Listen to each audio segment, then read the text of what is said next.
নমস্কার বন্ধুরা, মৌলিকে ঝাড়ু দিয়ে পিটিয়ে বাড়ি থেকে তাড়ালো বাণী। হ্যাঁ বন্ধুরা, এমনটাই দেখা যাবে, তাই সম্পূর্ণ জানতে ভিডিওটিতে লাইক দিয়ে চ্যানেলটি সাবস্ক্রাইব করে দেখতে থাকুন। গল্পের শুরুতেই দেখা যাবে বাণীকে তানিয়া চোখ বেঁধে সেই ফুলসজ্জার ঘরে নিয়ে আসে। তারপরে অনিরুদ্ধকেও সে একই জায়গায় রেখে ওরা চলে যায়। তখন তো অনিরুদ্ধ আর বাণী নিজেদের চোখ খুলতে যখন দেখতে পায় পুরো ঘর সাজানো, ওইদিকে বিদ্যুতের মা বলে, ব্যাস এবার ওরা সুন্দর মতো ফুলসজ্জা করুক। তখন বাণী বলে, ফুলসজ্জা? ওইদিকে বিদ্যুৎ বিদ্যুৎ মিটার বক্সের ওখানে গিয়ে তার দিয়ে শর্ট সার্কিট লাগানোর জন্য ব্যবস্থা করতে থাকে। ওইদিকে মৌলি বলে, গ্র্যান্ড মামি, যেটা আমি বলেছিলাম বিদ্যুৎকে যদি করতে পারে তাহলে কিন্তু সব খেলা একদম শেষ করে দেব। ওইদিকে বাণী অনিরুদ্ধকে বলে, প্লিজ আমাকে আপনি আপনার সঙ্গে আর জড়াবেন না। কেন আপনি আপনার জীবনটা এভাবে নষ্ট করছেন? আমার জন্য সব শেষ হয়ে গেল। তখন অনিরুদ্ধ বলে, না বাণী, আমি তোমার ভালো বন্ধু হয়ে হোক আর তোমার স্বামী হয়ে হোক, তোমার আর প্রিন্সেসের সবসময় আমি দায়িত্ব নেব, সবসময় খেয়াল রাখবো। তখন বাণী বলে, না সেটা হয় না। আমার জন্য আপনি একে একে সব হারিয়ে ফেলছেন। আমার জীবনের সঙ্গে আপনি আর আপনার নিজের জীবনটা জড়াবেন না। আপনাকে তো আমি বলছি মিস্টার চ্যাটার্জি, এতে কারোরই ভালো হবে না। বিদ্যুৎকে যে আমি ভালোবেসে বিয়ে করেছিলাম তা কিন্তু নয়। তারপরেও সুন্দর একটা সংসার করার ইচ্ছে ছিল আমার, কিন্তু সেই ইচ্ছেটা আমার পূরণ হয়নি, তাই আমার এখন ভয় করে। তখন অনিরুদ্ধ বলে, কিন্তু বাণী আমি। তখন বাণী বলে, আমি জানি আপনি ওরকম না, তারপরেও আমি হাত জোর করে আপনাকে বলছি আমি পারবো না। আমি আমার মনের দিক থেকে আর আপনার কাছ থেকে আমি সৎ থাকতে চাই, আমাকে আপনি ছেড়ে দিন। ওইদিকে দেখা যাবে বিদ্যুৎ বলে, ম্যাডাম, পুরো বিল্ডিংয়ের একদম তার আমি জয়েন করে রেখে এসেছি, একটু পরেই পুরো বিল্ডিং চলে যাবে। তখন মৌলি প্রচণ্ডভাবে রেগে যায় আর বলে, বিদ্যুৎ, তোমাকে আমি কি বলেছিলাম? এমন ব্যবস্থা করতে বলেছিলাম যাতে শুধুমাত্র বাণী শেষ হয়ে যায়। এখানে তো অনিরুদ্ধ রিস্ক আছে, তাহলে তাহলে আবার কি হবে? ওইদিকে দেখা যাবে অনিরুদ্ধ বাণীকে বলে, দেখো বাণী, আমি না সব সময় তোমাদের ভালো রাখতে চাই, সেটা যাই হোক না কেন। বিদ্যুৎ বিদ্যুৎ খারাপ বলে সবাই যে খারাপ তা কিন্তু নয়। তুমি ভালো থাকবে, বিশ্বাস করো, তোমাকে আমি ভালো রাখবো। তখন বাণী বলে, তারপরেও আমি না চাই না এরকম কোনো কিছুতে আমি জড়াই, আপনি প্লিজ আমাকে জোর করবেন না। তারপরে অনিরুদ্ধ বলে, তোমার আর প্রিন্সেসের সব দায়িত্ব আমার বাণী, এগুলো নিয়ে তুমি কোনোদিনও চিন্তা করবে না।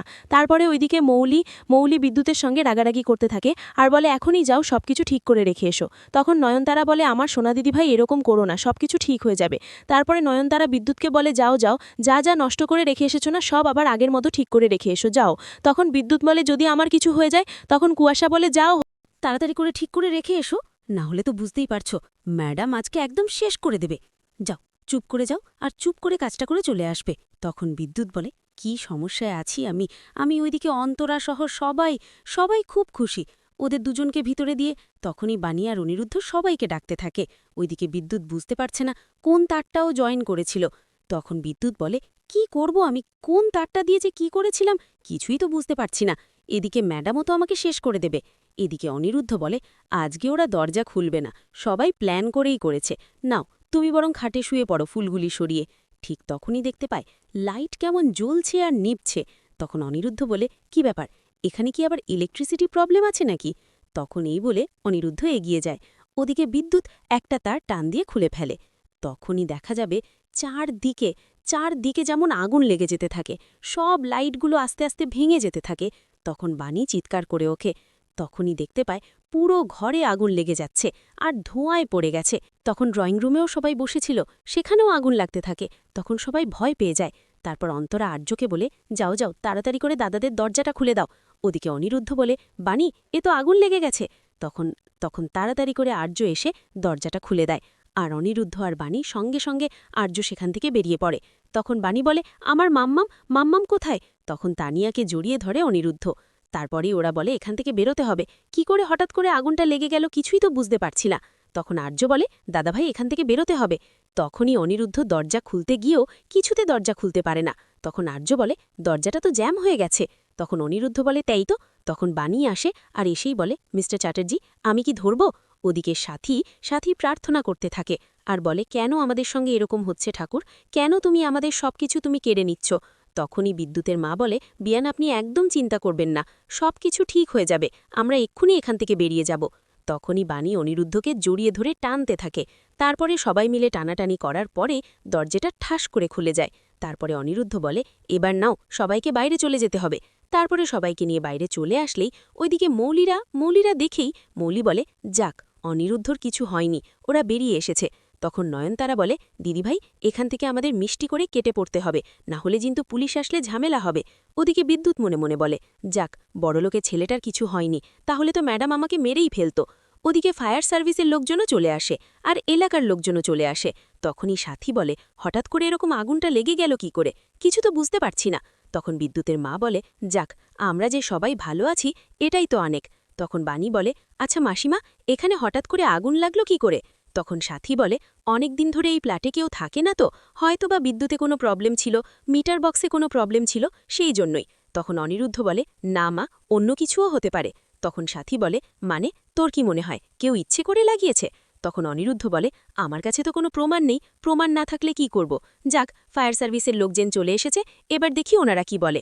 আমার তো মনে হচ্ছে যেটা ইচ্ছে করেই কেউ ঘটানোর চেষ্টা করেছিল, কিন্তু কে ঘটানোর চেষ্টা করেছিল সেটা পরে দেখা যাবে। তখন অন্তরা বলে, থাক না দাদা ভাই, আমরা তো সবাই ভালো আছি, আমরা সবাই ঠিক আছি। ওদিকে মৌলি বলে, শোনো বিদ্যুৎ, তোমাকে দিয়ে আজ পর্যন্ত একটা ভালো করে কাজও করাতে পারিনি। যদি কাজটা ঠিক করে করতে পারতে না, তাহলে বাণী উপরে চলে যেত।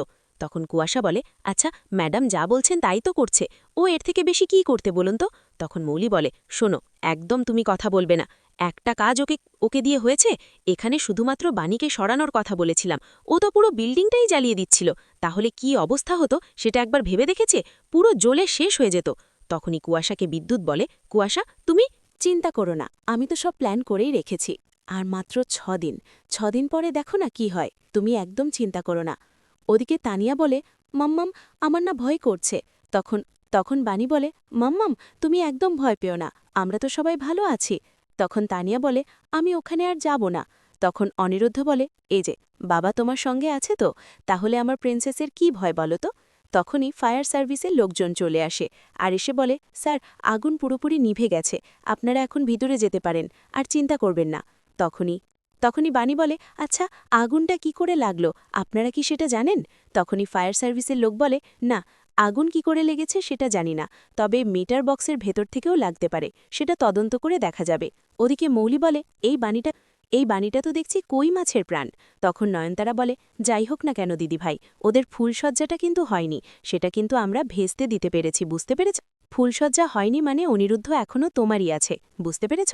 তখন মৌলি বলে, ওই তানিয়াটাকে তো আমি ওদের কাছ থেকে কেড়ে নেবই, ওই তানিয়ার জন্যই অনিরুদ্ধ বাণীকে বিয়ে করেছে, তো ওই তানিয়াই আমার আসল শত্রু, তাই এবার তানিয়াকে আমি ওদের জীবন থেকে সরিয়ে দেব, দেখো না কি করে।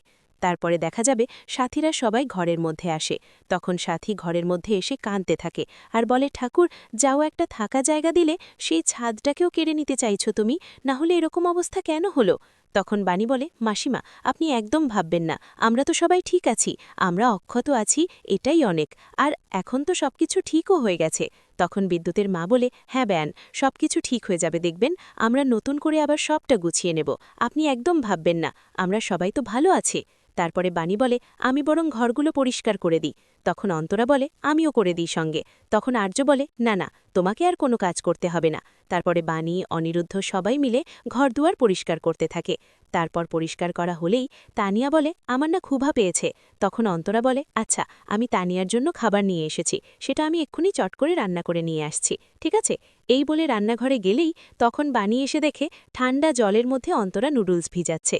তখন বাণী বলে, নুডলস কি কেউ ঠান্ডা জলে ভেজায়? জলটাকে ফুটিয়ে নিতে হয়। তারপরেই তাড়াতাড়ি করে নুডলস রান্না করে সবার সামনে নিয়ে আসে বাণী আর অন্তরা। তারপরেই সবাই মিলে সেটা খায়। তখন বাণী একটু নিশ্চিন্ত হয় আর বলে, যাক, সব বিপদ কেটে গেছে, এবার ভালো লাগছে। তারপরে দেখা যাবে সকাল হয়, অনিরুদ্ধ মিস্টার সেনের সঙ্গে মিটিংয়ে যাবে। তখনই অফিসার ফোন করে আর বলে, স্যার, আপনাদের ফ্লটে কি করে আগুনটা লাগলো এখনও তদন্ত করছে। তখন অনিরুদ্ধ বলে, কিছু কি জানা গেল, এটা কোথা থেকে আগুনটা লেগেছে? তখন অফিসার বলে, দেখুন স্যার, শর্ট সার্কিট থেকেও হতে পারে, আবার এমনও হতে পারে কেউ ইচ্ছে করে এটা করেছে। তখন অনিরুদ্ধ বলে, আচ্ছা অফিসার, কেউ ইচ্ছে করে আগুনটা লাগিয়ে থাকতে পারে, তাই তো? তখন অফিসার বলে, হ্যাঁ স্যার, এরকমটা হতে পারে, তবে ফায়ার সার্ভিসের রিপোর্টটা জমা হোক, তারপরে না হয় আপনাকে আমরা সবটা ফোনে জানিয়ে দেব, ঠিক আছে? তখন অনিরুদ্ধ বলে, ঠিক আছে অফিসার, আপনারা ভালো করে তদন্ত করুন, কে বা কারা এই কাজটা করেছে। তারপর অনিরুদ্ধ ফোনটা রেখেই, নিজের মোবাইল ফোন রেখেই চুল আঁচড়াচ্ছিল। ঠিক তখনই বানি এনে সামনে আয়না রাখে। তখন অনিরুদ্ধ বাণীর দিকে তাকিয়ে থাকে। তখন বাণী বলে, কালকে বাজার থেকে এটা আমি কিনে এনেছিলাম। আসলে মা ছাড়া ছোটবেলা থেকে সংসার করেছি তো, তাই এই টুকিটাকি গুছিয়ে নেওয়ার অভ্যাস আছে আমার। তখন অনিরুদ্ধ বলে, বাণী, তুমি যদি আমার জীবনে না আসতে তাহলে এই ক্রাইসিসগুলো আমি কি করে যে সামলে নিতাম কে জানে। তখন বাণী বলে, না মিস্টার চ্যাটার্জি, এ কথা বলবেন না। তখন অনিরুদ্ধ বলে, ঠিক আছে, এখন না আমাকে তাড়াতাড়ি করে বেরোতে হবে, আমি যাই তাড়াতাড়ি করে মিটিংটা সেরে আসি। তখন বাণী বলে, ঠিক আছে। ওইদিকে ঈশানী বারবার করে সাথীকে ফোন করতে থাকে। তখন পিনাকি বলে, কি হয়েছে, কি করছো তুমি? তখন ঈশানী বলে, সাথীকে ফোন করছি, জানো তো সাথী না ফোনটা রিসিভই করছে না, ফোনটা বেজেই যাচ্ছে। ওদিকে নয়নতারা মনে মনে বলে, দিদিভাই তো ওখানেই গেল, সর্বনাশ, জানতে পারলে তো এই ওর মাও সঙ্গে সঙ্গে আবার দৌড় দেবে পিছন পিছন। কি করি আমি? না, যে করেই হোক সবটা সামলাতেই হবে। দিদিভাই ওদিকে গেছে, সবটা সামলে নিশ্চয়ই আসবে, কিছুতেই ঈশানীকে যেতে দিলে চলবে না। ওদিকে দেখা যাবে অনিরুদ্ধ সাথীকে প্রণাম করে, তারপরে বলে, মা, আমি যাচ্ছি, মিস্টার সেনের সঙ্গে আমি মিটিংটা করে আসি। তখনই সাথী বলে, যা, এবার যেন কাজটা অন্তত হয়ে যায়, তাহলেই ভালো হবে। তখন অনিরুদ্ধ বলে, মা, তুমি চিন্তা করো না। তারপরে সাথী বলে, তুই বরং আজকে একটা ট্যাক্সি করে চলে যাস না। তখন অনিরুদ্ধ বলে, মা, তুমি চিন্তা করছো কেন বলো তো, তোমার ছেলে বিদেশে তো কত কাজ করেছে। ঠিক তখনই মৌলি ফ্রিজ, টিভি, তারপরে আরও অনেক গিফট নিয়ে সেখানে চলে আসে। এসে বলে, এই তোমরা তাড়াতাড়ি ভিতরে আনো, সবকিছু রাখো রাখো, আমি তো জানি অনিরুদ্ধদের এখানে কত কষ্ট হচ্ছে। এই টিভি, ফ্রিজ, তারপরে ওভেন, এগুলো ছড়া কি অনিরুদ্ধ চলতে পারবে নাকি? তার জন্যই তো এখানে নিয়ে এসেছি। তখনই অনিরুদ্ধ আর বাণী চমকে যায়। তারপরেই দেখা যাবে বাণী বলে, এগুলো কেন এনেছেন মৌলি ম্যাডাম? তখন মৌলি বলে, শোনো, তোমার না হয় অভ্যেস আছে, তুমি তো ওই গোবরের মধ্যে, তারপরে কাদার মধ্যে থেকে বড় হয়েছ, কিন্তু অনিরুদ্ধ তার এরকমভাবে বড় হয়নি। তখন তখন বাণী প্রচণ্ড রেগে যায় আর বলে, হ্যাঁ, আমি না কাদার মধ্যে আর বাড়ির মধ্যে থেকেই বড় হয়েছি, তাই মশা আর কি করে পোকা তাড়াতে হয় সেটা আমি জানি। এই বলে ঝাড়ু দিয়ে পিটিয়ে মৌলিকে বাড়ি থেকে বের করে দেয় বাণী। তো বন্ধুরা, কেমন লাগলো আজকের আপডেট?